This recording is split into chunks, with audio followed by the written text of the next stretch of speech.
అధ్యక్ష అధ్యక్ష వినండి వినండి వినండి. స్పీకర్ గారు అవకాశం ఇచ్చారు, మాట్లాడుతున్న వినాలి కదా మీరు. వినండి, నేను మాట్లాడింది వినండి మీరు. వినండి అధ్యక్ష అధ్యక్ష మీరు కూడా క్వశ్చన్ ఏంటి అధ్యక్ష? క్వశ్చన్ ఏంటి? వాళ్ళు మాట్లాడుతుందేంటి? క్వశ్చన్ ఏంటి? మాట్లాడుతుందేంటి? సిగ్గుంది అసలు. అసలు రాయలసీమలో ఇరిగేషన్ మీద మాట్లాడే నైతిక హక్కు వాళ్ళకు ఉందా? ఉందా అధ్యక్ష? సిగ్గుండాలి కదా.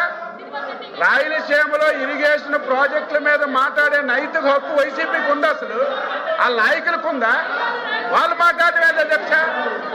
సంబంధం లేని విషయాలు మాట్లాడితే సమయం ఇస్తే ఎలాగ అధ్యక్ష? మీరు కంట్రోల్ చేయాలి. డిస్కస్ చేద్దామంటే టోటల్ గా డిస్కస్ చేద్దాం.